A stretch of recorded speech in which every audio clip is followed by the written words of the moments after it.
Hello రాజు గారు. Hello అండి. ఈ రోజు వంటలు పిండి వంటల్లో ఎవరి వంట అడిగారో చూద్దామా? ఓకేనండి. ఈ రోజు నిర్మల గారు రాశారు నిజామాబాద్ నుండి. ఓకే. కాజు బెండి రైస్ ఎలా తయారు చేసుకోవాలో చూపించమన్నారు. ఓకే, కాజు బెండి రైస్ డిఫరెంట్ కాంబినేషన్ కదా, డిఫరెంట్ గా ఉంది. యాక్చువల్లీ కాజు బెండి కాంబినేషన్ లో మనకి అంటే బెండకాయ వేపుళ్ళు అలా వేపుళ్ళలోనే ఎక్కువగా కాజు కాజు అనేది యాడ్ చేస్తారు. చేస్తూ ఉంటాం. కానీ ఇక్కడ రైస్ అడిగారు, ఎలా ఉంటుంది రాజు గారు?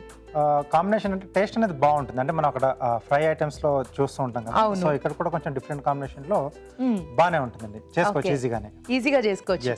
ఓకే, స్టార్ట్ చేసేద్దాం మరి. కాజు బెండి రైస్ తయారు చేసుకోవడానికి కావాల్సిన పదార్థాలు ఏంటో చూద్దాం. కాజు బెండి రైస్ తయారు చేసుకోవడానికి కావాల్సిన పదార్థాలు: బాస్మతి బియ్యం 1 కప్పు, జీడిపప్పు 1/2 కప్పు, బెండకాయ ముక్కలు 1/2 కప్పు, తరిగిన ఉల్లిపాయ 1, తరిగిన పచ్చిమిరపకాయలు 2, అల్లం వెల్లుల్లి పేస్ట్ 1 టీ స్పూన్, ఉప్పు తగినంత, నూనె 3 టేబుల్ స్పూన్లు, కొత్తిమీర కొద్దిగా, జీలకర్ర పొడి 1 టీ స్పూన్. కావాల్సిన పదార్థాలు చూసాం కదా రాజుగారు, స్టార్ట్ చేద్దామా? ఓకేనండి. సో ఇక్కడ కాజు బెండి అనుకున్నాం కదండి. యా. సో ముందుగా ఈ రెండు కూడా విడివిడిగా వేయించేసుకుందాం. సో మనకు కొంచెం బెండకాయలు ఫ్రై చేసుకుని వేసుకుంటే బాగుంటుందండి. లేకపోతే కొంచెం జిగురుగా అంత బాగోదు. టోటల్ గా డీప్ ఫ్రై అక్కర్లేదు, పాన్ ఫ్రై చేసుకుంటే చాలండి. సో ముందుగా జీడిపప్పు కొంచెం లైట్ కలర్ వస్తే సరిపోతుంది. సో లేదా చిన్న చిన్న ముక్కలుగా కట్ చేసేసుకున్నా బాగానే ఉంటుంది. అంటే రైస్ ఐటమ్ కాబట్టి మనకు చాలా ముక్కలుగా ఇష్టం ఉన్న వాళ్ళు చిన్న చిన్న ముక్కలుగా చేసేసి ఇలాగే సేమ్ ఫ్రై చేసి యాడ్ చేసుకోవచ్చు. సో ఇవి కాకుండా మామూలుగా మనం ఫ్రైలో వేసుకున్నట్టే వేరుశనగ పలుకులు కూడా వేయించి వేసుకున్నా మనం రైస్ ఐటెంలో బాగుంటుంది. అలా చేసుకున్నా కూడా బాగుంటుంది. అంటే ఒక్కొక్కసారి ఒక్కొక్క రకంగా మనం అలా ట్రై చేస్తూ ఉంటే డిఫరెంట్ వెరైటీస్ తిన్న ఫీల్ అనేది కూడా ఉంటుంది. ఓకే, ఇవి రెడీ అయిపోయింది. సో తీసేసుకుందాం. ఎస్. ఇంకా బాగా ఫ్లేవర్ అది తెలియాలి అంటే ఇలాంటి జీడిపప్పు కాంబినేషన్ ఉన్న రైస్ ఐటమ్స్ లో కాస్త జీడిపప్పు పౌడర్ కూడా యాడ్ చేసుకోవచ్చు కదా, ఎండింగ్ లో మనం యాడ్ చేసుకుంటే బాగుంటుంది. సో దీంట్లోనే బెండకాయ ముక్కలు కొంచెం చిన్నగా కట్ చేసి పెట్టాను. ఓకే.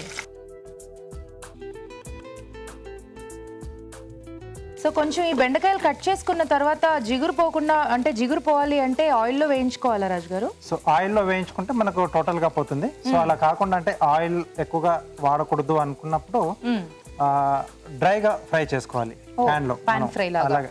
అలాగే ఆయిల్ లేకుండా కాస్త మనం వేయించేసుకుంటే కొంచెం దాంట్లో ఉన్న తేమ వెళ్ళిపోతుంది, దాంట్లో ఉన్న తేమ. సో మనకు కొంచెం అప్పుడు జిగురు లేకుండా వస్తుంది. సో ఎప్పుడైనా మనం బెండకాయలు అంటే కట్ చేయకుండా ముందే కడిగేసుకొని పొడి బట్టతో తుడిచేసి ఆ తర్వాత కట్ చేసుకోవాలి ముక్కలు. అవును, కొంచెం వేగాలి కదా, ఆలోపు చిట్కా చూసేద్దామా? ఓకేనండి. ఇప్పుడు మీకోసం ఒక చిట్కా. మీకోసం మొదటి చిట్కా: కళ్ళ కింద మెడపైన ముడతలు ఎక్కువగా ఉన్నవారు రోజు రాత్రిపూట తేనె అప్లై చేసుకుని ఉదయాన్నే కడిగేసుకోవాలి. ఇలా రెగ్యులర్గా చేస్తూ ఉన్నట్లయితే ముడతలు తగ్గిపోతాయి. చిట్కా చూసారు కదా. ఓకే రాజు గారు. సో ఇవి కూడా ఒక బౌల్లోకి తీసేసుకుందాం.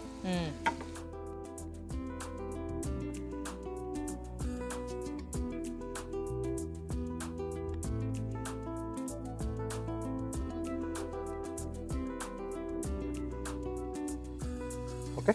సో ఇప్పుడు దీంట్లో ఉల్లిపాయ ముక్కలు, పచ్చిమిరపకాయలు, కొద్దిగా అల్లం వెల్లుల్లి పేస్ట్ అండి. సో అంటే ఇవన్నీ కూడా కొంచెం చప్పగా ఉంటాయి కదా, కొంచెం ఇలా అల్లం వెల్లుల్లి పేస్ట్ వేసుకుంటే బాగుంటుంది. సో ఇది చాలా ఈజీగా ఉన్నట్టుంది కదా రాజు గారు రెసిపీ. అంటే కొంచెం ఈ జీడిపప్పు బెండకాయలు వేయించుకోవడం కొంచెం మనకు ప్రాసెస్ ఉంటుంది. సో అవి కూడా మనం ముందుగానే చేసి పెట్టేసుకుంటే, అంటే గెస్ట్లు ఎవరైనా వచ్చినా లేకుంటే మనం ఇంట్లో చేసుకున్నా సో టకటక ఇలా మనం పోపు వేసేసుకొని కలిపేసుకొని ఇచ్చేసేయచ్చు. రెండు రెడీ. అండ్ బేసికలీ ఇంగ్రీడియంట్స్ అన్ని కూడా ఇంట్లో మనకి దొరికేలాగా ఉన్నాయి. సో దానివల్ల ఈజీ. ఎస్. ఓకే. సో ఇది కొద్దిగా వేగిన తర్వాత సో దీంట్లోనే మనం ముందుగా వేయించుకున్న జీడిపప్పు, ఓకే, అలాగే బెండకాయ ముక్కలు, ఓకే,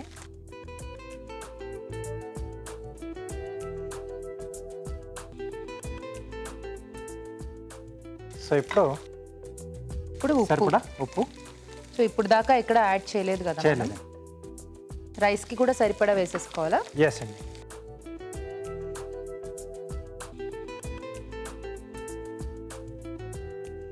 సో నెక్స్ట్ మనం ముందుగా ఉడికించి పెట్టుకున్న బాస్మతి రైస్ అండి. సో ఇలా పొడి పొడిగా వచ్చే విధంగా ఉడికించి పెట్టేసుకోవాలి.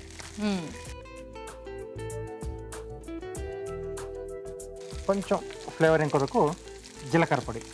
ఓకే, సో జీలకర్ర పొడి వల్ల కూడా మనకు కొంచెం మంచి టేస్ట్ వస్తుంది టేస్ట్ కదా. అనేది వస్తుంది. ఒకటి అల్లం వెల్లుల్లి పేస్ట్, తర్వాత జీలకర్ర పొడి, ఇంకేం అక్కర్లేదు కదా రాజు గారు, వేరే మసాలా అవి ఇవి. సో వేరే వేయడం వల్ల ఏంటంటే మనకు ఈ జీడిపప్పు తాలూకు అలాగే బెండకాయ తాలూకు ఆ ఫ్లేవర్స్ అనేవి ఎక్కువగా తెలియకుండా పోతాయండి. అవును. సో అవి మనకు ఎక్కువ తెలియాలంటే చాలా సింపుల్గా ఎక్కువ మసాలాలు అవి యాడ్ చేసుకోకుండా చేసుకుంటేనే బెస్ట్. ఓకే, సో రైస్ వేసిన తర్వాత కొంచెం మగ్గితే మనకు ఆ టేస్ట్ అనేది కూడా రైస్ పట్టేస్తాయి. ఓకే, బాగుంది రాజు గారు, simple and tasty. Yes. So ఇలాంటి డిషెస్ అంటే అందరికీ ఇష్టం. సో ఫాస్ట్గా అయిపోవాలి అండ్ టేస్టీగా ఉండాలి. దీని కాంబినేషన్ ఏంటి రాజు గారు? ఏదన్నా కర్రీ ఐ మీన్ లాంటిది ఏమన్నా బాగుంటుందా? ఏం అక్కర్లేదు, డైరెక్ట్గా తీసేసుకోవచ్చు. ఓకే, కొద్దిగా కొత్తిమీర. ఓకే ఓకే, స్టవ్ ఆపేసేసి ఒకసారి కలిపేసి డిష్ అవుట్ చేసేసుకున్నాను. Okay,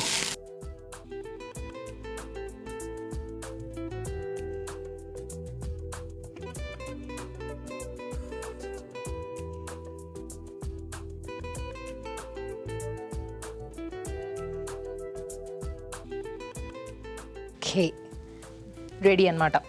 yes, ready. పైనుండి కొద్దిగా కొత్తిమీర. కాజు బెండి రైస్ రెడీ అండి. వావ్, వేడివేడిగా కాజు బెండి రైస్ రెడీ అండి.